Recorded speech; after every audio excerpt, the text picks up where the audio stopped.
Good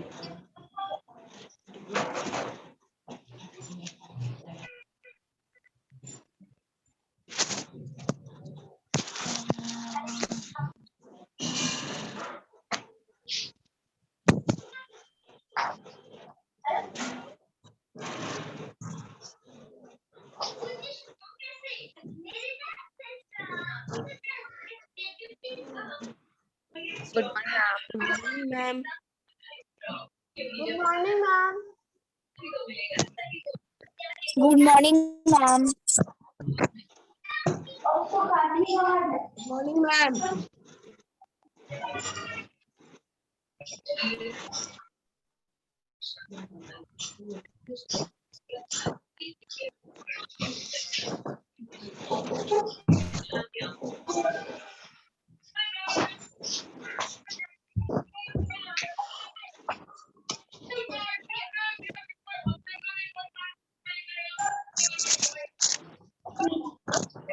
क्या बता रही?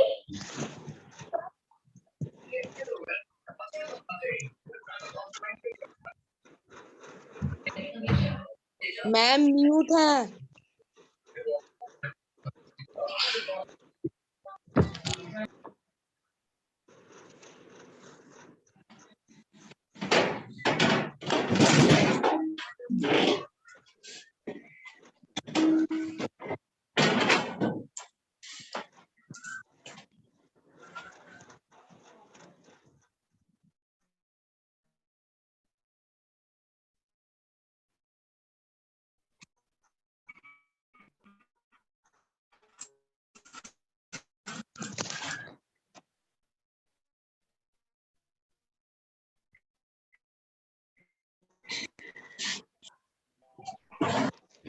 Hello, good morning, Hello, children. ma'am. Hello. My testing. Good morning, ma'am. Yes, good morning. Good morning. Listen, children, what I am going to say. आप लोग जल्दी add नहीं होते हो, इसलिए मैं स्टार्ट नहीं करती हूँ। अभी तक 26 बच्चे हैं। Yesterday I had explained about. Yes, मैंने ग्रुप में बोल दिया था बच्चों को ज्वाइन करने। देखिए, different types of reactions, that is combination reaction आपको समझ में आ गया, डिकम्पोजिशन रिएक्शन समझ में आ गया। तो कॉम्बिनेशन एंड डिकम्पोजिशन ध्यान से समझिए। मैम कॉम्बिनेशन और डिकम्पोजिशन एक और बार बता दीजिए ना। कॉम्बिनेशन का मतलब होता है टू सब्सटेंस कंबाइन करके एक सब्सटेंस बनाता है, कॉम्बिनेशन। डिकम्पोजिशन में क्या होता है, वही सब्सटेंस टूटता है, एक सब्सटेंस टूटता है, टूट करके दो भागों में बढ़ जाता है। दो का मिला हुआ दो अलग हो जाता है। दो का मिला हुआ तो सब्सटेंस रहता है। डिकम्पोजिशन का मतलब होता है कोई बड़ा कंपाउंड जो होता है, एक कंपाउंड दो या दो से ज्यादा भागों में बढ़ जाता है, तो इसको हम कहते हैं डिकम्पोजिशन। तो डिकम्पोजिशन का मतलब होता है कोई बड़ा कंपाउंड जो है वह दो या दो से अधिक भागों में टूट जाता है। जैसे वाटर में आप इलेक्ट्रिसिटी पास करोगे, वाटर में आप इलेक्ट्रिसिटी पास करोगे तो वह हाइड्रोजन और ऑक्सीजन में कन्वर्ट हो जाएगा। हाँ, मैं डिकम्पोज हो गया, हाइड्रोजन और ऑक्सीजन में डिकम्पोज हो गया।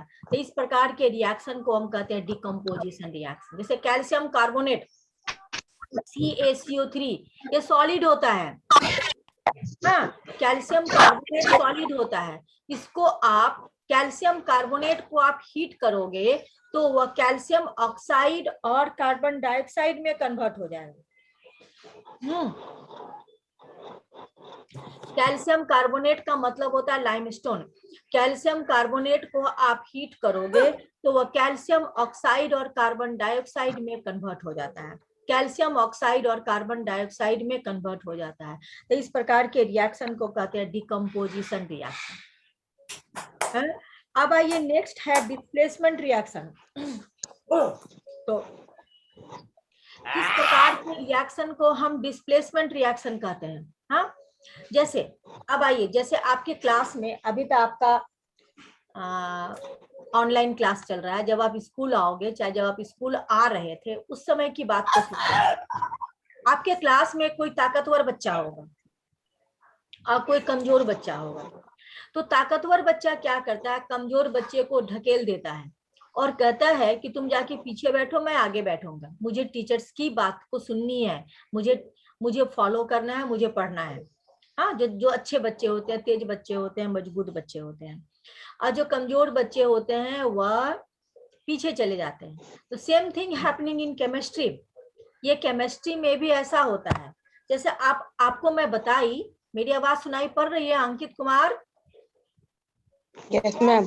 हाँ, उसी प्रकार केमिस्ट्री में कुछ एलिमेंट्स होते हैं, ध्यान से समझो। कुछ एलिमेंट्स जो होते हैं वो ताकतवर एलिमेंट्स होते हैं, कुछ एलिमेंट्स जो होते हैं वो वीक होते हैं। हाँ, तो लेकिन ये रिएक्शन होता है किसमें, तो सॉल्यूशन के केस में होता है। हाँ, जैसे कोई कंपाउंड है, हाँ, ध्यान से समझो। तो उसी प्रकार केमिस्ट्री में कुछ ऐसे एलिमेंट्स होते हैं जो बहुत ताकतवर होते हैं और कुछ एलिमेंट्स जो होते हैं वो वीक होते हैं। तो जो ताकतवर एलिमेंट्स होते हैं वह वीक एलिमेंट को सॉल्यूशन में से ढकेल देते हैं, वीक एलिमेंट को सॉल्यूशन में से बाहर निकाल देते हैं। हाँ, तो इस प्रकार के रिएक्शन को हम कहते हैं डिस्प्लेसमेंट रिएक्शन। इस प्रकार के रिएक्शन को हम कहते हैं डिस्प्लेसमेंट रिएक्शन। मतलब एक एलिमेंट दूसरे एलिमेंट को सॉल्यूशन से बाहर निकाल देता है, एक एलिमेंट दूसरे एलिमेंट को सॉल्यूशन से बाहर निकाल देता है। तो इस प्रकार के सॉल्यूशन को हम कहते हैं, इस प्रकार के रिएक्शन को हम कहते हैं displacement reaction.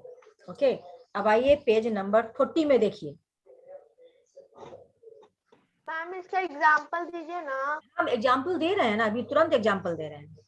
Take some crystals of copper sulphate in a beaker. तो कॉपर सल्फेट का क्रिस्टल जैसे हमारे लेबोरेटरी में प्रेजेंट है, स्कूल खुलेगी तो मैं आपको दिखलाऊंगी इस प्रकार का रिएक्शन को करके। तो कॉपर सल्फेट का क्रिस्टल आपके लेबोरेटरी में प्रेजेंट है। तो हम क्या करते हैं, पहले कॉपर सल्फेट के क्रिस्टल को हम पहले कंटेनर में लेते हैं, उसमें हम पानी डालते हैं, ठीक है। उसके बाद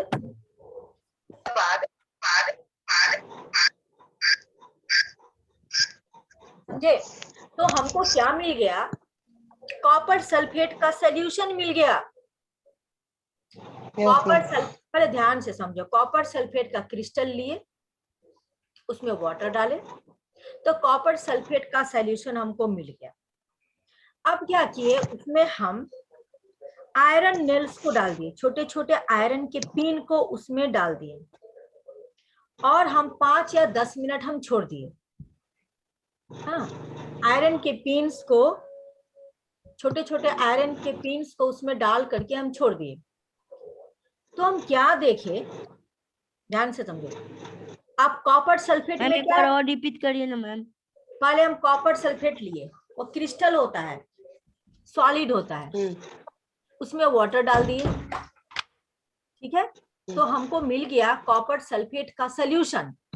ध्यान से समझो, क्या मिल गया, कॉपर सल्फेट का सॉल्यूशन। हाँ, अब उस कॉपर सल्फेट सॉल्यूशन में आयरन के छोटे छोटे नेल्स को डाल दिए, ठीक है, नेल्स को डाल दिए और आयरन का सिंबल होता है Fe। पेज नंबर 40 में देखिए, आयरन का सिंबल होता है Fe और कॉपर सल्फेट होता है CuSO4। हाँ, अब आइए, ये समझ में आ गया। अब ध्यान से समझिए। तो जैसे हम उसमें आयरन नेल्स को डाले, children, iron is more reactive than copper. Iron जो होता है वो कॉपर से ज्यादा रिएक्टिव है, ठीक है। तो कॉपर सल्फेट के सॉल्यूशन में से, ध्यान से समझो, कॉपर सल्फेट के सॉल्यूशन में से आयरन कॉपर को हटा दिया, क्योंकि आयरन ज्यादा ताकतवर है। और कॉपर सल्फेट में क्या है, कॉपर के आयन से और सल्फेट के आयन से।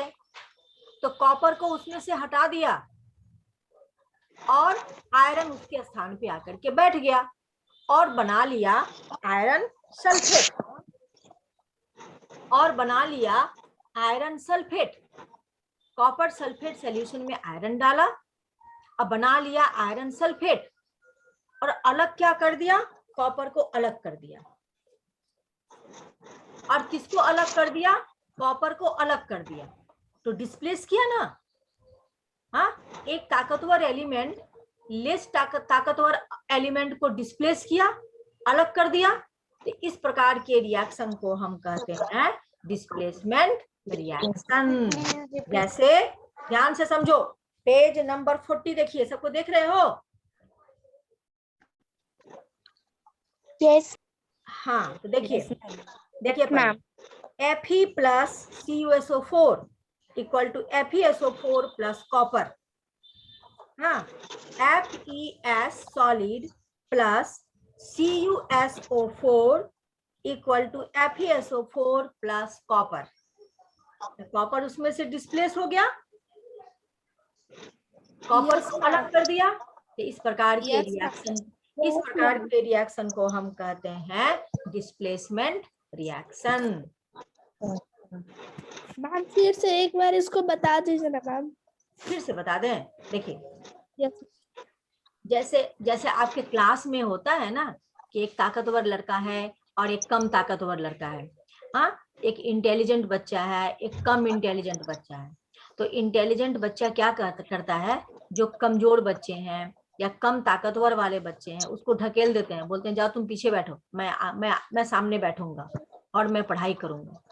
तो उसी प्रकार केमिस्ट्री में कुछ एलिमेंट जो होते हैं वो ताकतवर एलिमेंट होते हैं, और कुछ एलिमेंट जो होते हैं वह कमजोर होते हैं, कमजोर एलिमेंट होते हैं। और कुछ एलिमेंट जो होते हैं वह ताकतवर एलिमेंट होते हैं। तो जो ताकतवर एलिमेंट होते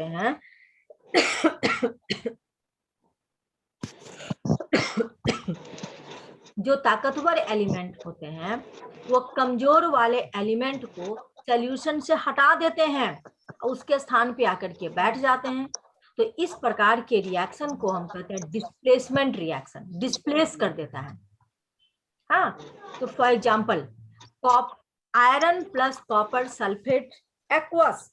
एक्वस का मतलब वो सॉल्यूशन, उसमें पानी डाले हुए हैं। और आयरन Fe कैसा स्टेट में है, सॉलिड स्टेट में है। हाँ, तो हमें जो प्रोडक्ट मिला उसका नाम है FeSO4 एक्वस। क्या है FeSO4 एक्वस, मतलब iron sulphate solution. Iron sulphate solution, इसका कलर कैसा होता है, इसका कलर होता है green. Iron element sulphate element से ताकतवर है। हाँ, आयरन जो है वह उससे ताकतवर है, समझे? Yes ma'am. अब आ गई समझ में, उससे ताकतवर एलिमेंट है। ठीक है मैम, तो जो हम लोग फिर फॉर्मूला लिखेंगे तो मैम जो ताकतवर, फिर से बोलिए,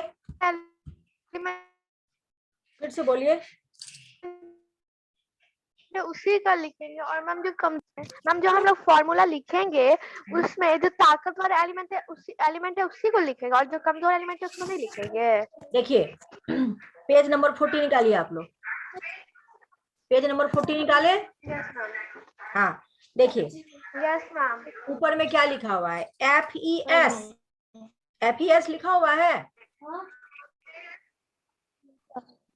FeS, हाँ तो FeS मतलब आयरन सॉलिड स्टेट में है, प्लस CuSO4 एक्वस बना क्या, FeSO4 एक्वस बना क्या, FeSO4 एक्वस प्लस Cu को अलग कर दिया। हाँ, Cu को अलग कर दिया इसका मतलब हाँ मैम एक्वस क्या है? मैम पर आयरन से सल्फेट कमजोर है ना मैम। हाँ मैं बता रही हूँ रुकिए। आयरन जो है बता रही हूँ तुरंत।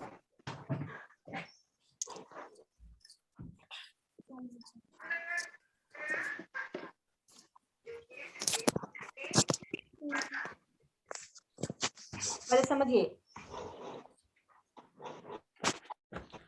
आयरन जो है, समझ में आ रही है? हेलो हेलो, आवाज मयंक? हाँ तो सुनिए, यस मैम। हाँ तो सुनिए, पहले बात सुनिए। किसी के सिस्टम से आवाज आ रही है, प्लीज आप बात नहीं करो। आयरन कॉपर से ज्यादा रिएक्टिव है, तो क्या करता है, आयरन कॉपर सल्फेट में से कॉपर को अलग कर देता है, डिस्प्लेस कर दिया। तो इस प्रकार के रिएक्शन को हम कहते हैं डिस्प्लेसमेंट रिएक्शन। तो उसको हम रिएक्शन के रूप में कैसे लिखेंगे? तो पेज नंबर 40 देखिए। FeS मतलब सॉलिड स्टेट में प्लस CuSO4 एक्वस, इसका कलर था पहले ब्लू, और जब FeSO4 बन गया, क्या होता है? एक्वस का मतलब होता है उसमें पानी डाला हुआ। एक्वस का मतलब होता है पानी डाला हुआ। और जो जब यहाँ पर FeSO4 बना एक्वस, तो वो भी तुम्हारा ग्रीन कलर का हो गया एक्वस। और क्या मिल गया सॉलिड के रूप में? कॉपर मिल गया, जो कि सॉलिड स्टेट में है, जो कि सॉलिड स्टेट में है। समझ में आया? और भी बहुत सारे एग्जांपल्स हैं आपके डे टू डे लाइफ में, और भी बहुत सारे एग्जांपल्स हैं जो कि डिस्प्लेसमेंट रिएक्शन का एग्जांपल है। लेकिन at present you are in class 7, अभी आप क्लास 7 में ही पढ़ते हो, तो मैं और भी एग्जांपल आपको दे सकती हूँ। जैसे और एग्जांपल लोगे, देखो Zn प्लस FeSO4 लिखिए, Zn प्लस, कहीं पर लिखिए Zn क्या होता है ma'am? Zn zinc. Zinc. Okay हाँ, मैम। Zn सॉलिड स्टेट में है, प्लस FeSO4 प्लस FeSO4 जो ग्रीन कलर का है, प्लस यस मैम। FeSO4 जो ग्रीन कलर का है। ठीक है, तो इसमें जिंक जो है, ध्यान से समझो, जिंक जो है वह आयरन से रिएक्टिव है। जिंक जो है Zn आयरन से रिएक्टिव है। तो पहले हमारा सॉल्यूशन का कलर था ग्रीन, जैसे उसमें हम जिंक डालेंगे बन जाएगा ZnSO4 अब प्लस ZnSO4 और प्लस Fe निकल जाएगा बाहर। तो दिस इज ऑल्सो मैम ये सॉलिड फॉर्म में रहेगा। Yes, this is also the examples of displacement reaction. ये भी एक डिस्प्लेसमेंट रिएक्शन का एग्जांपल है, समझे? Okay ma'am. ये भी एक डिस्प्लेसमेंट मैम मतलब जिंक ज्यादा ताकतवर है मैम आयरन से। हाँ, ये भी एक डिस्प्लेसमेंट रिएक्शन का एग्जांपल है। समझ में आ गया? मैम एक और एग्जांपल दीजिए ना। 2 एग्जांपल, एक मिनट में 2 एग्जांपल दी, और मैं ज्यादा एग्जांपल दूंगी तो आप कंफ्यूज करोगे, because you are there are so many examples. हमारे दिमाग में तो बहुत सारे एग्जांपल्स है, 2 एग्जांपल मैं दी ना।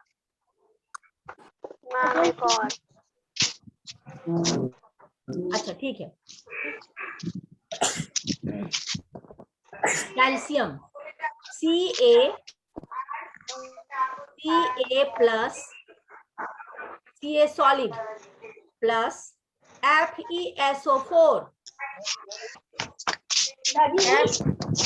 FeSO4 aqueous green. Ma'am CaSO4 Ca plus Ca solid.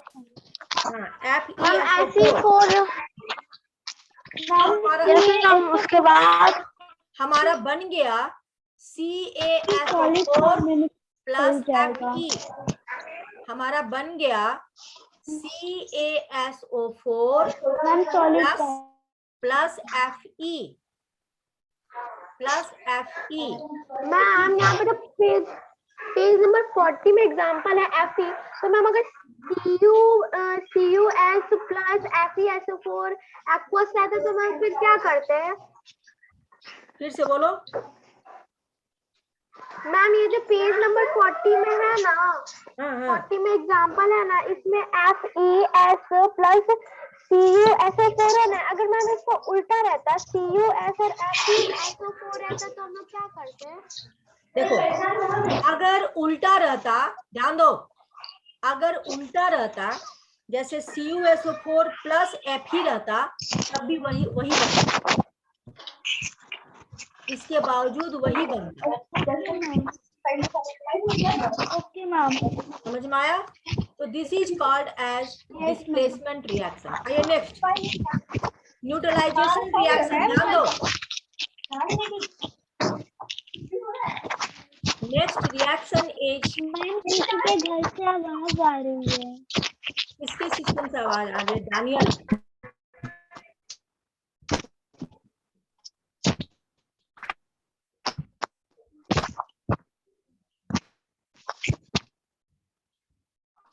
Yes ma'am, Daniel. मैं डैनियल को म्यूट कर दी। आइए next reaction. Next is the name of the reaction is neutralization reaction. तो किस प्रकार के रिएक्शन को हम न्यूट्रलाइजेशन रिएक्शन कहेंगे? ध्यान दो। हाँ, देखिए, हमारे इस लिविंग वर्ल्ड में कुछ सब्सटेंस है जो कि एसिड है, कुछ सब्सटेंस है जो कि बेस है। जब एसिड और बेस जब आपस में मिलते हैं तो सॉल्ट एंड वाटर बनता है। तो इस प्रकार के रिएक्शन को हम कहते हैं न्यूट्रलाइजेशन रिएक्शन। हाँ, देखिए, a chemical reaction between an acid and a base is called a neutralization reaction. A neutralization reaction always leads to the formation of a salt and water. जब भी न्यूट्रलाइजेशन रिएक्शन होता है तो salt and water का formation होता है। क्या बनता है? सॉल्ट एंड वाटर बनता है। जैसे आपके घर में एसिड है, जैसे लेमन, लेमन के अंदर क्या है? एसिड है। अंकित कुमार ध्यान दीजिए, एसिड। हाँ, लेमन, लेमन का आप जूस निकाल लो और आपके किचन में बेकिंग पाउडर होगा। बेकिंग पाउडर, बेकिंग पाउडर क्या है? बेकिंग पाउडर की बेकिंग सोडा। आप बेकिंग सोडा, आप बेकिंग सोडा ही ले लो। बेकिंग सोडा आपके किचन में होगा। और आपके रेफ्रिजरेटर में लेमन होगा। हाँ, तो लेमन के जूस को एक कंटेनर में निकाल लो, एक छोटे से बाउल में निकाल लो और उसमें बेकिंग सोडा डाल दो, तो आपको सॉल्ट एंड वाटर देगा। तो आपको सॉल्ट एंड वाटर देगा। तो इस प्रकार के रिएक्शन को हम कहेंगे न्यूट्रलाइजेशन रिएक्शन। समझे? समझे? अब देखिए, आपके बुक में दो एग्जांपल्स दिए हुए हैं। A reaction between hydrochloric acid, water का मिक्स कर देगा, वाटर को अलग कर देता है, उसमें से वाटर को अलग कर देता है। तो इस प्रकार के रिएक्शन को हम कहते हैं न्यूट्रलाइजेशन रिएक्शन। अब देखिए, मैं समझाती हूँ अच्छे तरीके से। ठीक है, एक चीज और मैं समझा रही हूँ।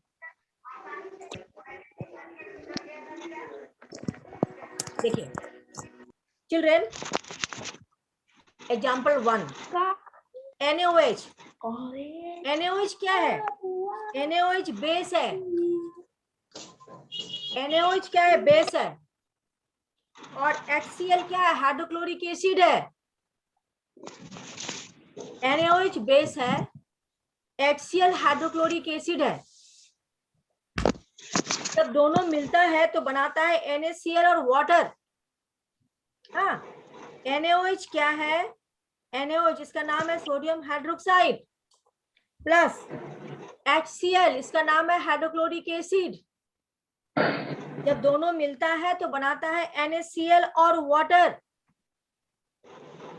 NaCl को हम कहते हैं सोडियम क्लोराइड। मैम कोई भी एसिड या कोई भी बेस लेंगे तो उसमें साल्ट और वाटर ही बनेगा। हाँ, कोई देखिए एसिड और बेस को हम मिलाएंगे तो साल्ट एंड वाटर बनता है हर समय। मैम कोई भी एसिड या बेस। हाँ, कोई भी एसिड और बेस को लोगे, आपस में मिलाओगे तो साल्ट एंड वाटर बनता है। तो इस प्रकार के रिएक्शन को हम कहते हैं न्यूट्रलाइजेशन रिएक्शन।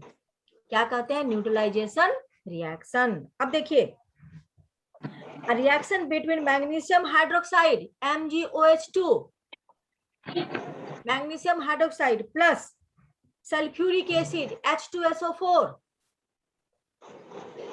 H2SO4। तो क्या दिया?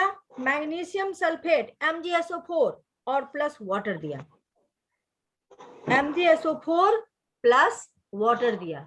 इस प्रकार के रिएक्शन को हम कहते हैं न्यूट्रलाइजेशन रिएक्शन। तो मैग्नीशियम हाइड्रोक्साइड क्या है? बेस है, और H2SO4 एक्वस क्या है? एसिड है। मैम ये सब लेबोरेटरी में मिलता है। मैम एक्टिविटी नंबर 3 मैम बता दीजिए ना। एक्टिविटी नंबर 3 बताते हैं। अगर हम लोग स्कूल में रहते तो हम लोग जाते केमिस्ट्री लैब। नहीं, जब स्कूल में आप रहते तो ये सब मैं करके दिखाती आपको। जैसे आपको मैं बताई ना अभी न्यूट्रलाइजेशन रिएक्शन। तो आपके घर में लेमन है, आप लेमन को काटोगे, लेमन से आप लेमन को काट के लेमन जूस निकालोगे। निकाल लिए? हाँ, लेमन को काट करके लेमन जूस निकालोगे। Yes ma'am. तो लेमन जूस Yes, मिल ma'am. गया। हाँ, तो Yes. लेमन जूस मिल गया और उसमें बेकिंग सोडा डाल दोगे। Okay ma'am. बेकिंग सोडा डाल दोगे। हाँ, और दोनों को मिलाओगे। तो दोनों को मिलाने के बाद आपको साल्ट एंड वाटर मिलेगा। मतलब एक व्हाइट नीचे बैठ जाएगा, ऊपर में वाटर जैसा सब्सटेंस आएगा। ये एग्जाम्पल हो गया न्यूट्रलाइजेशन रिएक्शन। लेकिन ये जो दो रिएक्शन आपके बुक में लिखी हुई है, ये आपको केमिस्ट्री लैब में मिलेगा। जैसे सोडियम हाइड्रोक्साइड आपके केमिस्ट्री लैब में है, प्लस हाइड्रोक्लोरिक एसिड HCl आपके केमिस्ट्री लैब में है। बना क्या? NaCl plus H2O। NaCl क्या है? सोडियम क्लोराइड है, और H2O क्या है? वाटर है। आगे समझ में?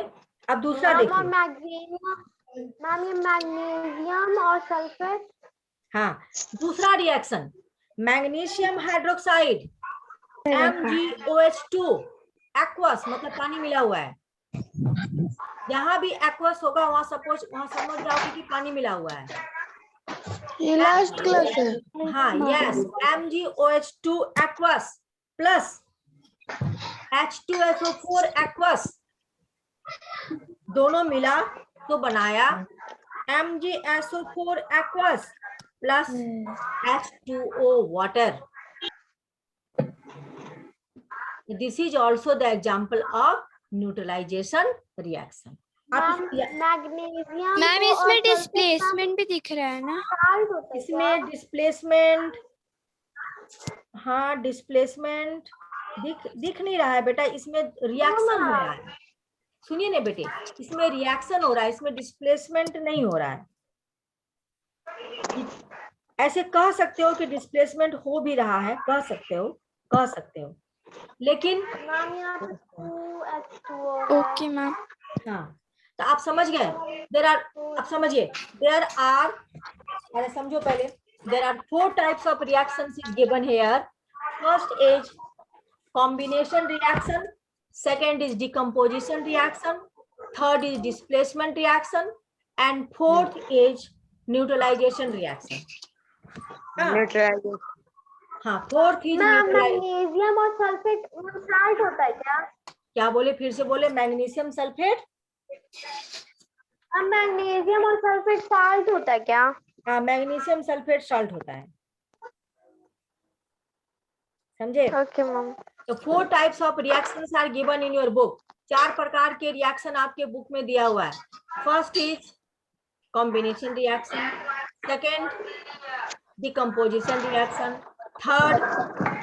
Third as displacement reaction, fourth as neutralization reaction.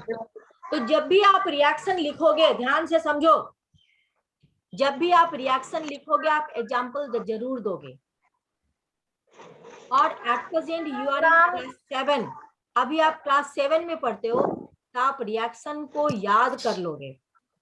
हाँ, तो आप याद करते करते क्या हो जाएगा, एक समय ऐसा आएगा कि आप रिएक्शंस को खुद ही लिखने लगोगे, आपको याद करने की जरूरत नहीं होगी। अभी आपका मैम इसमें कॉम्बिनेशन और डिकम्पोजिशन अभी भी नहीं समझ में आया है। अच्छा समझिए, फिर से मैं समझाती हूँ। कॉम्बिनेशन और डिकम्पोजिशन, कॉम्बिनेशन ध्यान से समझो। कंबाइन, कंबाइन का मतलब मिलना, किसी चीज का मिलना। जब दो चीज मिलता है और एक चीज बनाता है, जब दो या दो से ज्यादा चीज मिलता है और एक चीज बनाता है, तब इस प्रकार के रिएक्शन को हम कहते हैं कॉम्बिनेशन रिएक्शन। जब दो या दो से ज्यादा चीज मिलता है और एक चीज बनाता है, तो इस प्रकार के रिएक्शन को हम कहते हैं कॉम्बिनेशन रिएक्शन। जैसे H2 plus O2, H2O, H2 plus O2, that is H2O, combination reaction. Decomposition reaction just इसका उल्टा है। जैसे वाटर तो बन गया कॉम्बिनेशन रिएक्शन में, हाँ, अब उसी वाटर में अगर हम इलेक्ट्रिसिटी पास कर दें, उसी वाटर में अगर हम इलेक्ट्रिसिटी पास कर दें, तो H2 और O2 अलग हो जाता है, डिकम्पोज हो गया, टूट गया। तो डिकम्पोजिशन रिएक्शन का मतलब होता है कोई बड़ा कंपाउंड, हाँ, अगर छोटे छोटे भागों में बट जाए तो उसको हम कहते हैं डिकम्पोजिशन रिएक्शन। कोई बड़ा कंपाउंड अगर छोटे छोटे भागों में बट जाए तो उसको हम कहते हैं डिकम्पोजिशन रिएक्शन। और कॉम्बिनेशन रिएक्शन का मतलब होता है छोटा छोटा दो कंपाउंड अगर आपस में मिल जाए तो उसको हम कहते हैं कॉम्बिनेशन रिएक्शन। डिकम्पोजिशन रिएक्शन कोई बड़ा कंपाउंड टूट करके दो या दो से अधिक भागों में बट जाए, तब उसको हम कहते हैं डिकम्पोजिशन रिएक्शन। उसको हम क्या कहते हैं, डिकम्पोजिशन रिएक्शन। बात समझ में आई? यस मैम, अब आ गई। हाँ यस मैम। अब आइए, आपका चैप्टर कम, देखिए 1 मिनट में क्या बोलने जा रही हूँ, ध्यान से आप सुनिए, जो भी बच्चे प्रेजेंट हैं। और सारे बच्चे कहाँ चले जाते हैं, पार्टिसिपेंट्स ओनली 19, और आप लेट से पार्टिसिपेट करते हो। मैं वेट करते रहती हूँ कि 30 प्लस हो जाए तब मैं क्लास स्टार्ट करूँ, इसलिए मैं वेट करती हूँ आपका। अब बाकी बच्चे कहाँ जाते हैं? मैम कोई सब्जेक्ट में 30 प्लस हो जाता है, कोई में नहीं होता। हाँ, तो अभी जैसे 30 प्लस थे, लेकिन अभी आप 19 ही हो। सुनिए पहले इधर, ये चैप्टर कंप्लीट तो हो गया, लेकिन आपको अंदर से सेटिस्फैक्शन नहीं मिला होगा। आपको अंदर से बहुत सारे कंफ्यूजन होंगे इस चैप्टर में, मुझे मालूम है। तो डोंट वरी, आपको घबराने की जरूरत नहीं है। जैसे सिलेबस कंप्लीट हो जाता है तो हम इसी चैप्टर को बार बार रिवीजन करवाएंगे।